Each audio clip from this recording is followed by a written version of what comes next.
devemos ter os dons espirituais, mas principalmente que profetizeis. Pois quem fala em outras línguas não fala a homens, senão a Deus, visto que ninguém o entende, em espírito fala em mistérios. Mas o que profetiza fala aos homens, edificando, exortando e consolando. Curve a sua fronte. Senhor, uma vez mais nós oramos e pedimos a tua graça, a unção do teu Espírito, a tua direção, para que juntos aqui entendamos, recebamos a tua palavra, Senhor, e que o teu divino Espírito Santo, o conselheiro, o amigo, que ele nos ajude na busca dos dons, no uso dos dons, para aquilo que é proveitoso para a tua igreja. Senhor, abre as nossas mentes, nosso entendimento e faz ferver em nosso coração a cada instante por esta busca e pela vivência com relação a estas manifestações. Amém. Amém? Queridos irmãos, pois o texto, e Paulo escreve, obviamente, na leitura que eu fiz, aborda outros assuntos, né? Primeira mão, a questão do amor, e depois a questão de línguas, que é um outro dom que, se já não foi trabalhado, irá ser trabalhado aqui, mas não é o caso para esta noite, pois a proposta é a questão do dom de profecia. Então Paulo está escrevendo essa primeira carta aos irmãos de Corinto, essa igreja que surge, e uma igreja que cresce rapidamente, uma igreja que recebe pessoas de todas as classes, pessoas de todos os credos. Elas vão se convertendo a Cristo, e a manifestação de Deus é muito latente naquele primeiro momento da igreja, ainda está muito vívido na alma, no coração das pessoas, a passagem de Cristo por ali, o derramamento no dia do Pentecoste, aquela euforia, aquela glória, aquela mudança de vida, aquele outro patamar, aquela experiência nova. Tudo isso ainda é muito novo para as igrejas, e principalmente a igreja de Corinto. E Paulo vê a necessidade de algumas orientações, e dentre as orientações, ensinamentos e doutrinas, de falar a respeito da ordem no culto, das manifestações, do não proibir, e deixar esclarecimentos específicos para a igreja com relação aos dons espirituais. E aí ele recomenda: façam isso, busquem os dons, busque, não se proíbam que haja manifestações, como por exemplo em falar em línguas. Façam isso com sabedoria, busquem o conhecimento no sentido de saber o que realmente isso significa e onde isso se encaixa. Então ele vai orientando a igreja nesse primeiro momento a viver isso com toda a intensidade, mas com uma ordem também, para que haja entendimento daqueles que entram na igreja pela primeira vez, daqueles que ainda são neófitos na fé. E ele vai esclarecendo tudo isso e mostrando o caminho para que eles coloquem isso numa ordem, usem com prioridade, mas usem com equilíbrio também. E ele vai recomendando, e ele diz: olha, façam isso, busquem, e principalmente a questão de profetizar, o dom da profecia, porque há objetivos nisso. Não é simplesmente para alguém se vangloriar, mas é para que haja uma edificação, e a edificação é do corpo de Cristo, da igreja numa totalidade, para que ela se enraize com bases e não cometa os extremos da vida. Hoje, por exemplo, nós vivemos a questão dos extremos. Nós temos o extremo de que alguém diz, e olha, somente não há uma necessidade de profecia, e a igreja se fecha com relação a isso. Por outro lado, nós temos as pessoas se denominando o profeta e marcando dia para que haja as profecias, e isso, eu chamo isso de extremo. A gente precisa buscar o equilíbrio. Vamos lá. Quando a gente fala de profecia, hoje ainda falava no trabalho com um colega, e ele fez uma citação, e a gente tem muita intimidade para conversar. Ele disse: olha, só é preciso a gente fazer definições do tempo, para que a gente entenda esta questão. Para o Antigo Testamento, a questão de profetizar, ser profeta, era um ofício, nós sabemos disso.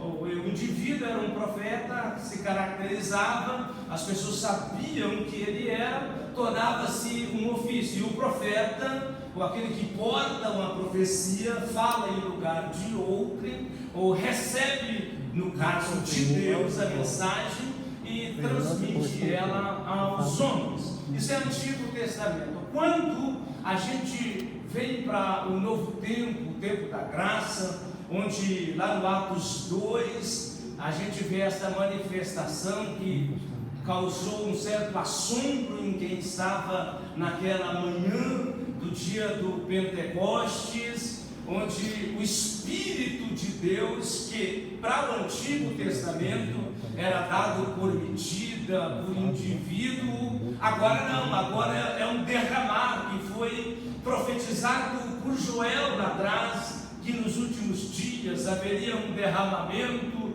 do Espírito de Deus, e quando houvesse esse derramamento, haveriam visões, sonhos, e profetizariam. E assim sucedeu naquela manhã, quando as pessoas recebem aquela efusão do manifestar de Deus, aquele cenáculo é cheio da glória de Deus. A partir daquele momento não é mais medida, não é mais ofício profético, mas todo o cristão, em todo o tempo e em qualquer lugar, todo o cristão pode receber de Deus dons na sua vida, dons, para que ele possa usar isso no sentido de trazer à igreja esta edificação, este corpo. Então a gente entende que a partir de agora é uma manifestação onde o dom de Deus, que por sinal,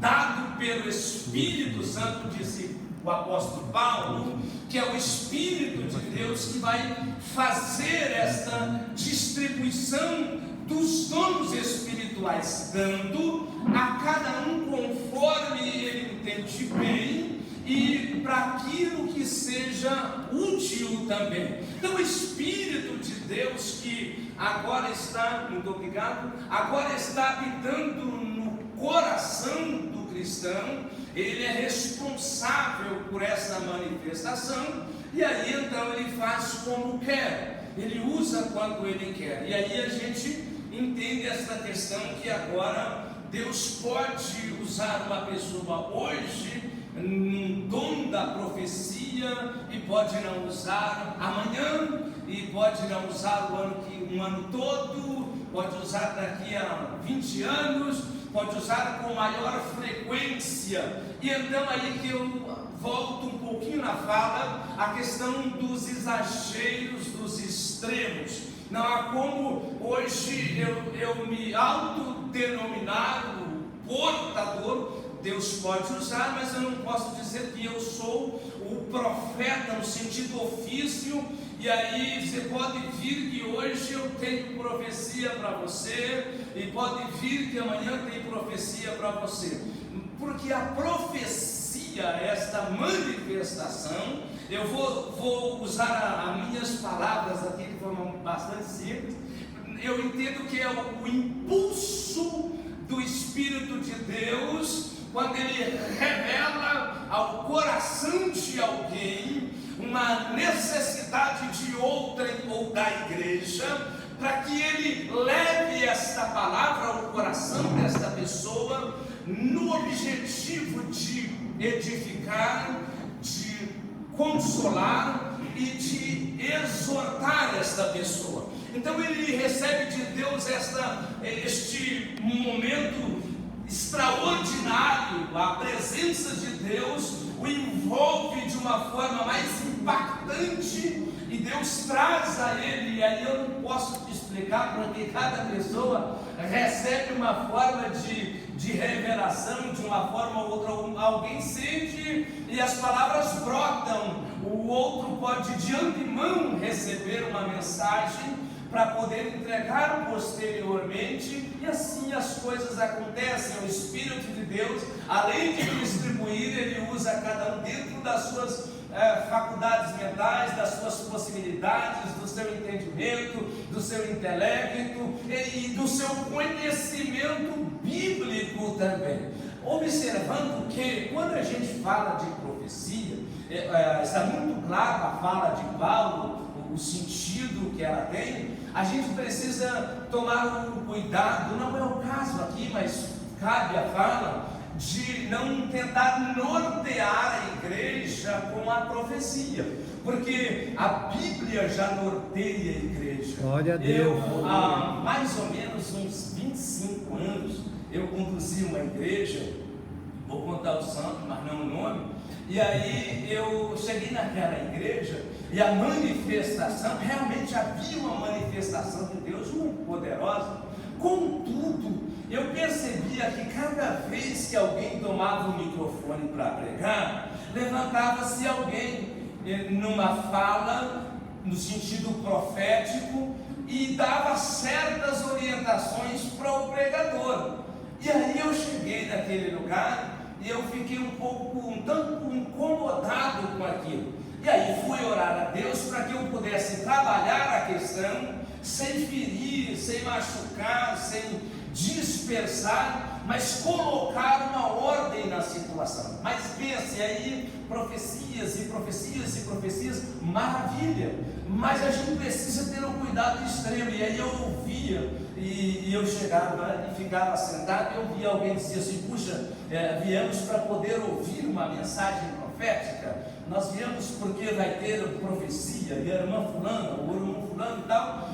Tudo bem, eu entendo isso, e só que é um problemão quando ele vai nortear, quando ele vai tentar direcionar o curso da igreja com uma mensagem profética. Não pode, não deve acontecer, porque na igreja nós temos a liderança, e essa liderança recebe de Deus pela palavra a orientação devida à cidade.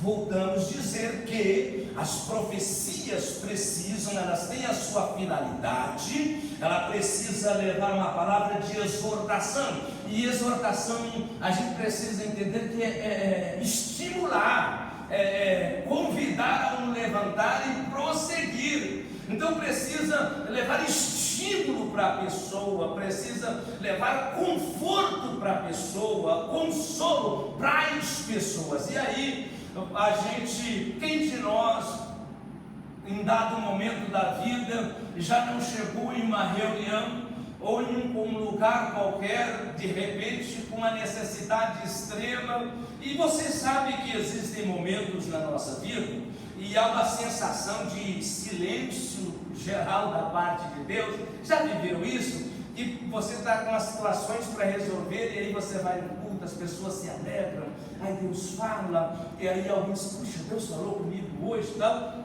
Mas a sensação é que você não ouve uma voz que lhe traga esta satisfação, este completar ou estimule a sua fé, mas de repente, depois de pregar, e a sensação que tudo acabou daquele jeito, de repente Deus usa alguém, e esse alguém, no pé do seu ouvido, lhe entrega uma palavra, uma mensagem de Deus, e era exatamente o que você precisava, e você recebe ânimo, recebe força, e aí você diz: puxa, apesar do silêncio, mas Deus caminha comigo e as coisas vão dar certo. E então acontece, isso acontece todos os dias. Hoje nós vivemos um certo distanciar dessas manifestações, por conta de desleixo de nossa parte. O que acontece? A gente gasta muito tempo com as coisas que quase sem importância na vida e deixamos de buscar aquilo que é elementar, aquilo que é precioso, aquilo que é edificante, aquilo que trará sustentação, aquilo que nos fará sair daquilo que é básico para um degrau um pouco mais alto, sair do trivial para alguma coisa assim que inexplicável da parte de Deus. Então a gente vai fugindo e dá a sensação de que Deus parou de falar. Não, Deus não parou. Deus fala todos os dias, todos os momentos. Hoje, enquanto a gente louvava, hoje, enquanto a gente orava, eu confesso que eu dobrei os meus joelhos para orar um pouco mais ali. Gente, eu não consegui orar. A graça de Deus, o Espírito de Deus se moveu de forma intensa ao meu ser. Eu tinha vontade de cantar, a minha alma queria cantar, louvar ao Senhor, porque eu ouvi a voz de Deus na reunião. Então Deus fala de todas as formas e, quando necessário, por profecias na nossa vida. Eu estava, uma vez, eu conduzi uma outra igreja e teve um episódio assim surreal naquele local, e aí precisava de explicações e para mídia e aquela coisa toda, e não tinha uma explicação para dar do acontecimento. Aquilo rodou os jornais aqui de Curitiba e nos noticiários, e eu conduzindo aquela pequena congregação, e a situação complicou, e aí eu orava a Deus, orando ao Senhor, pedindo um auxílio, uma resposta, uma direção. Gente, eu estava na rua 15, naquele dia, sabe quando você sai de casa assim, meio que sem norte? Aí eu precisava ir numa livraria comprar um material, e aí eu disse, vou aproveitar, e peguei o ônibus e fui. Isso faz muito tempo, gente. Aí, quando eu chego aqui, sabe aquele pessoal que fica ali oferecendo o cardápio, fazendo propaganda dos restaurantes ali, corre atrás da gente e tal? E eu estava passando, sabe quando o dia está cinza, parece não ter sentido, parece que você se ensurdeceu, e eu estou caminhando com a minha sacolinha e tal, totalmente, eu gosto disso, totalmente descaracterizado, como a gente vem para a igreja, né, gravata e tal. E aí imagina, eu estou indo, de repente alguém bate o meu ombro. Ele bateu o meu ombro e, pasmem os senhores, aquele movimento, bem ali perto onde aquela mulher fica vendendo os bilhetes, gritando alto, ele bateu o meu ombro e deu uma pisada forte no chão e falou em línguas. Mas quando ele falou em línguas, aí eu pensei, Deus vai falar desse negócio. Rapaz, ele foi em cima, mas se ele não conhecesse, convivesse comigo, congregasse comigo, ele não teria tanta precisão na fala quanto aquele rapaz. Aleluia, glória a Deus. Disse, eu sou o Senhor teu Deus na minha vida. Aleluia, e ele foi glória a Deus. escrutinando, gente. E ele era exagerado, era pentecostal, e ele rachou o bico de falar em língua e dava uns. E aí eu fui recebendo aquele negócio, a glória de Deus foi extraordinária, e o povo parava para ver, e aí obviamente que essas coisas não se explicam, e aí o homem natural tem isso como loucura, tranquilo, sem problema. Eu também, quando não tinha Cristo, achava que era loucura, mas aí eu recebi aquela palavra. Gente, pensa, o dia tornou-se claro, extraordinário. Aleluia, glória a Deus. Pode aplaudir o nome do Senhor, pode aplaudir o nome do Senhor. Eu voltei para casa, mas assim, sabe quando você quer chegar o mais rápido possível?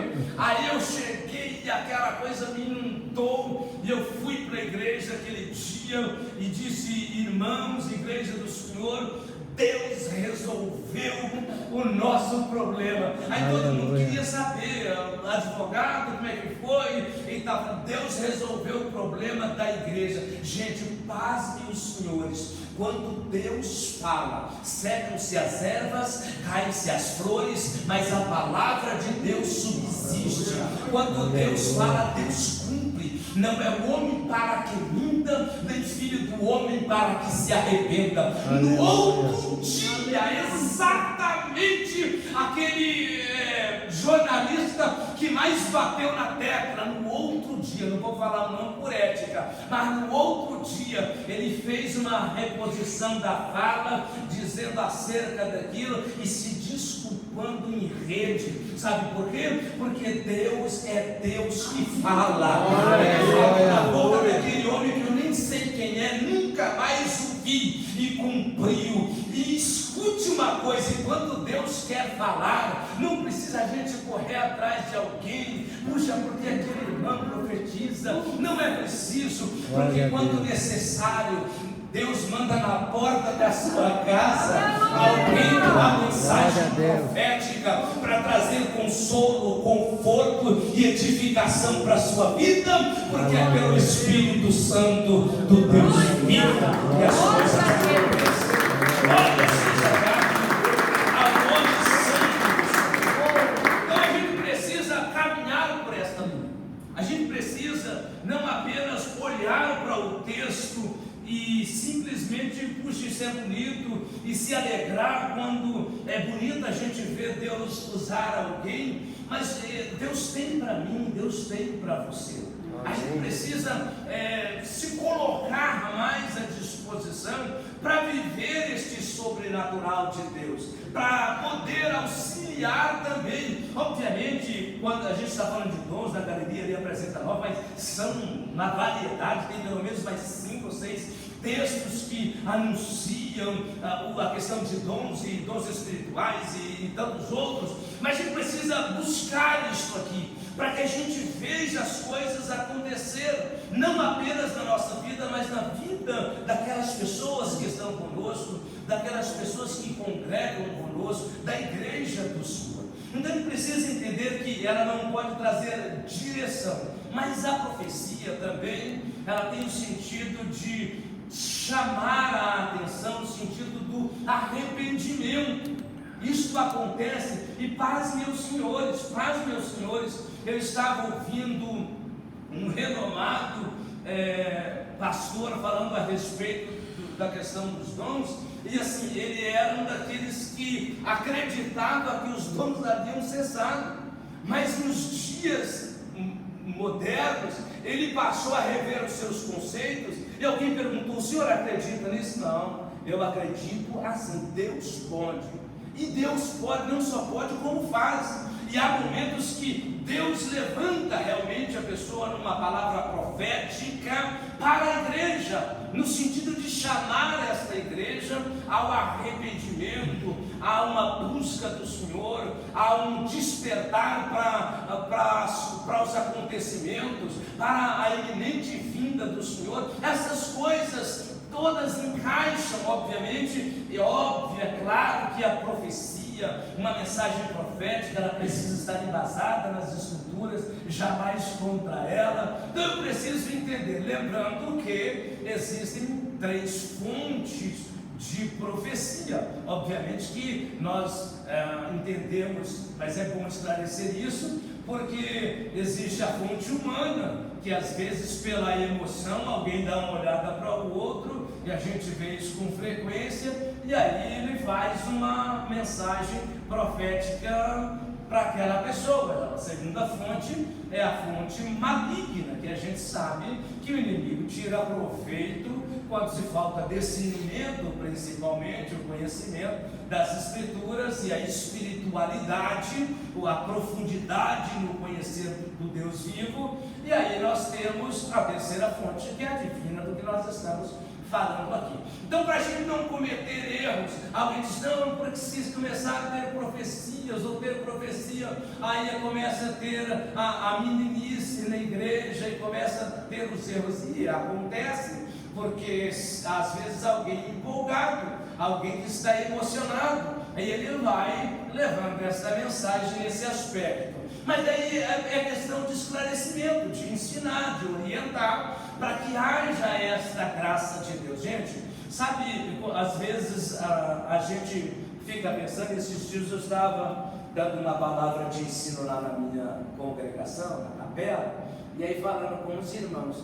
Aí eu disse, sabe o que é que faz com que as pessoas saiam da casa deles num dia de frio, chuvoso, num domingo que ele poderia estar em qualquer outra parte, para vir numa humilde capela como essa? Você acha que é a fala de um pregador? Você acha que é a voz de um cantor? Você acha que é o vestido de alguém? Você acha que é por conta do ambiente? Não, ele vem a esta casa porque alguma coisa o atrai, alguma coisa o impulsiona, ele quer ouvir Deus falar, ele quer sentir a presença de Deus, ele quer ser edificado. E o que é que atrai a pessoa? O que é que nos atrai, nos conduz, nos impulsiona, senão o Espírito Santo do Senhor? Aleluia, glória a Deus. É Ele que move tudo, e é esse Espírito que faz essa distribuição, e é que usa as pessoas para poder contribuir com pessoas. Quando a gente perde este senso de contribuição, de estender a mão em todos os sentidos da nossa vida, nós estamos perdendo a característica de igreja e de cristão. E é uma das formas de abençoar, é uma das formas de socorrer, é quando eu me disponho, eu busco os dons da parte de Deus para poder ver a edificação do corpo do Senhor. Então a gente precisa colocar essas pontuações para que as coisas possam acontecer. Olha, mas vai acontecer, de repente, algumas denominações vão fazendo o corte por conta do medo desse exagero que acontece em uma ponta. Gente, é para isso que tem liderança, e ensina, orienta e conversa. Voltando àquela igreja que eu te disse, que era tudo movido à profecia, um dia eu disse assim para a igreja, aí vendo tudo, depois que conquistamos o coração, ganhamos o espaço, aí eu disse assim, olha, o Senhor, Deus vai por um bom tempo, não vai usar pessoas em profecia nessa igreja, ok?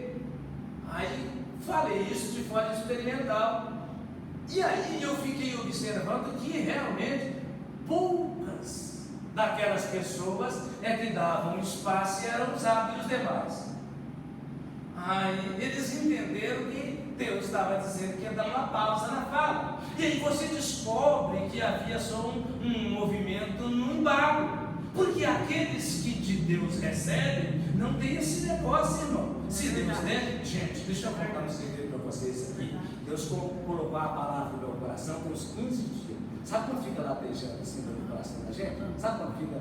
E eu estou com essa palavra aqui, e não é fácil, porque aí você tem que ir lá e tal. Eu só estou esperando a ocasião para eu poder falar com esse colega de ministério, mas é uma palavra que Deus colocou no meu coração e vou levar a ele. Então a gente precisa só entender essas questões. Se a gente fecha a porta, aí a gente tem a ausência desta manifestação de graça. Gente, porque é ruim. Vamos ser verdadeiros. Não aleluia, é glória a Deus. Você ver Amém. Deus vivo pelo Espírito Santo, usar um vaso de barro, colocar a essência dele, a excelência, e usar para edificar, não é uma coisa extraordinária. Louvado seja Deus. Essas manifestações da igreja, essa sabedoria de Deus manifesta, esse conhecimento de Deus manifesta, essa revelação do Senhor, essa mensagem profética que traz vida ao coração, que anima, e aí a gente dá uma sensação de Jacó, né? Deus estava neste lugar e eu não sabia. Glória a Deus, aleluia. Isso é importante acontecer, serve como combustão para a igreja, para essa viagem em direção às regiões celestiais.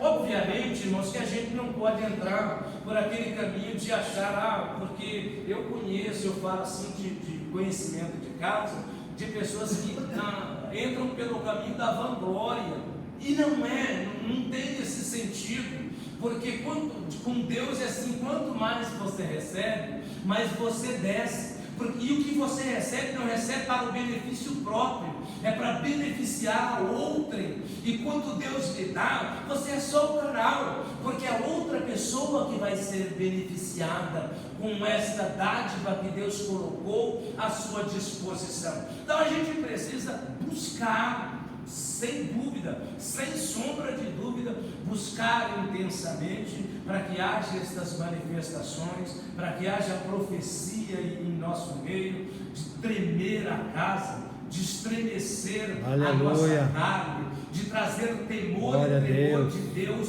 sobre a congregação. Ah, pastor, mas nós temos a palavra. Claro, eu também acredito, não abro mão da palavra, gente, mas isto que eu estou vos falando está aqui também na palavra. E você prega e daí Deus fala de uma forma e de outra, até porque o nosso Deus, ele usa de multiformes, de várias maneiras. Aí ele pode usar alguém, puxa, na palavra, de repente o outro, ele tem um aquebrantamento, o Espírito entendeu nele isso, o Espírito encontrou nele isso, esse desejo, essa abertura, e diz aqui, vai ser útil nesse, eu escolho esse para essa dádiva, eu escolho aquele para aquela dádiva, eu escolho aquele, porque tem pessoas, às vezes a questão do discernimento, tem pessoas que você puxa, então, e aquela pessoa lá, e é exatamente ali que a mensagem de Deus está embutida, está guardada. Por outro lado, nós temos grandes mestres e ensinadores que de repente não desfrutam desta manifestação, desse talento, porque Deus os usa ele naquela capacidade dele, e a gente respeita isso. E o que deixa bela a igreja é as diferenças que se completam. É isso que é lindo, porque Paulo diz: quando vocês se reunirem, que alguém tem cântico espiritual, outro tem a revelação, palavra, e essas coisas tem, cada um tem uma manifestação diferente, e essas manifestações se agrupam para a edificação do corpo de Cristo, o nosso corpo, a igreja do Deus todo.